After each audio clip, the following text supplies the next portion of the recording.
Sa mga hindi nakakaalam, ang astral traveling at remote viewing ay napag-aaralan po. Meron pong institute o lugar na nagtuturo, especially for people who are capable of doing this, na hindi nila alam na kaya nilang gawin. Most of them are psychic, or if not thoroughly na open ang third eye, they're very sensitive. And with practice and the right tools, they learn how to do it perfectly. Nagklase po ako kahapon. To be very honest, masyado po akong nagkulat po ako talaga sa success ng mga estudyante ko. Hindi ko akalain na 100% makukuha nila at magagawa nila yung remote viewing.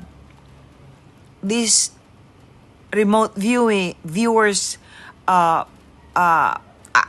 students are advanced. They're very good. Hindi ko po pwedeng ipaliwanag sa inyo yung eksaktong ginagawa sa klase, Pero rest assured, na totoo po ito dahil followers ko po ang mga ito, nalaman nila yung tungkol sa klase ko beforehand through TikTok. So they can always say something bad or dispute what I'm saying o sasabihin nila hindi naman totoo yan. Ang dami pong nangyari dun sa klase namin. Before, dun sa astral traveling at saka dito sa remote viewing. Nakakatuwa po. Ang hindi alam ng karamihan, ang mga Pilipino talaga ay talagang matataas ang antas dahil po ang Pilipinas ay espesyal na lugar. Lalo na po yung katulad ng Baguio, ang taas po ng energy dyan, kaya karamihan ng mga healers ay nandyan.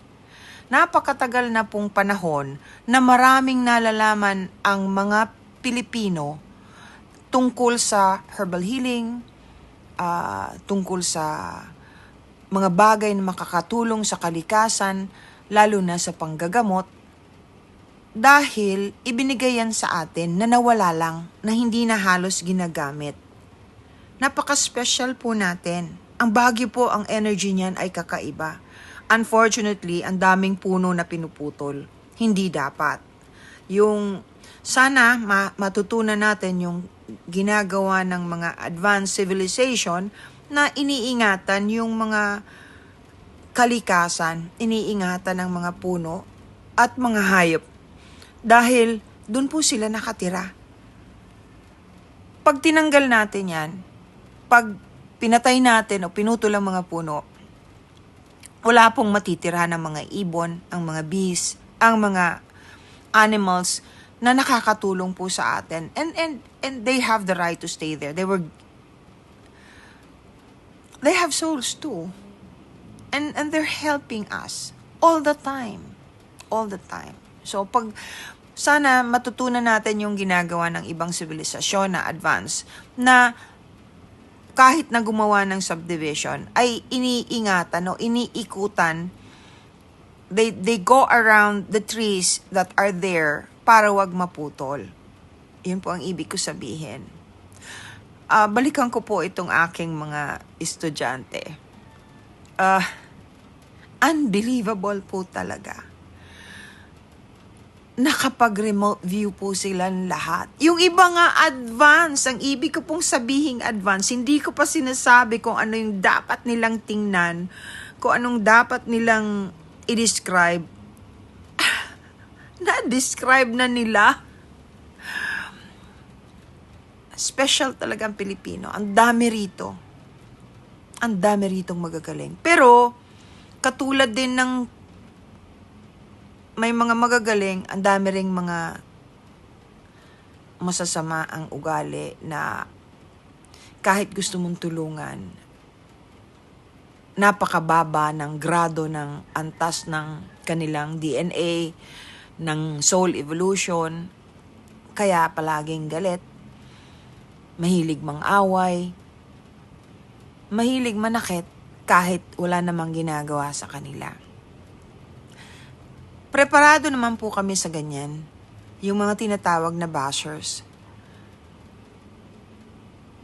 nakakaawa lang po yung mga bashers kasi hindi nila alam na bawat salita o bagay na ginagawa nila against people who are not hurting them, not necessarily me or the students, mahigit sa 10 doble ang balik niyan sa kanila.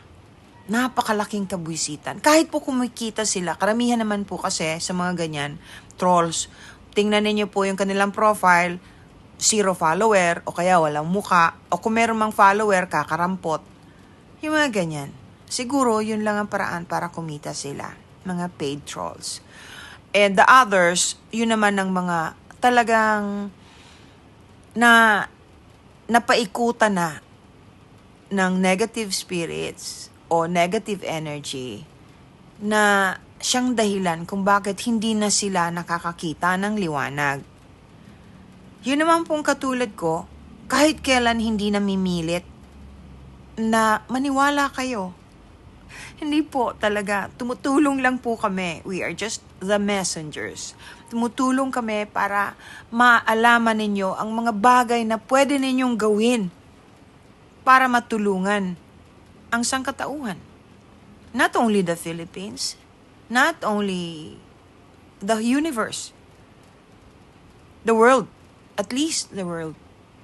At tayo mga Pilipino, dati likas na mababait, masayahin. Iba na ngayon. Iba na ngayon. So, yung next class ko po ng astral traveling ay ngayong February 24, meron po akong klase. Yung mga nagre-request po na ng one-on-one Zoom consultation, nakakatuwa rin po yung last kasi na Zoom consultation ko. Of course, nagugulat sila kung paano ko nalalaman yung itsura ng bahay nila or kung ano yung sakit nila o yung mga ganyang bagay. Yung akin po, makatulong lang. Makatulong lang.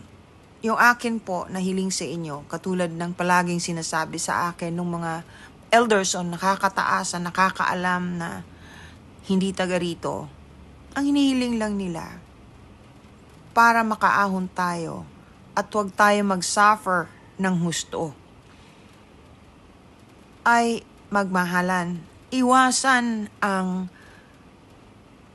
pambabastos, pakikipag-away. Iwasan po ang galit. Kasi talaga naman pong yan ang mitsa ng gera. Gera na nangyayari sa social media. Ang laki pong effect niyan sa atin. Gera na gumagamit ng mga baril, mga bomba, na ayaw ng mga elders. Bilin po nila sa akin na iniyakan ko kasi ayaw ko na pong makita yung mga sinasabi nila sa akin na pinapakita nila sa akin na maaring mangyari sa atin. Gawa natin ang paraan kasi tayo na lang ang maaring makapagligtas sa atin. Tayo na lang. Maski naman mahal na mahal tayo ng Panginoon o ng langit, kung hindi naman tayo nagbabago, wala rin. Ganon pa rin ang kahihinat na natin. Sige po, ingat po kayong lahat. Magmahalan po tayo. Magtulungan po tayo. God bless all of you. Palagi.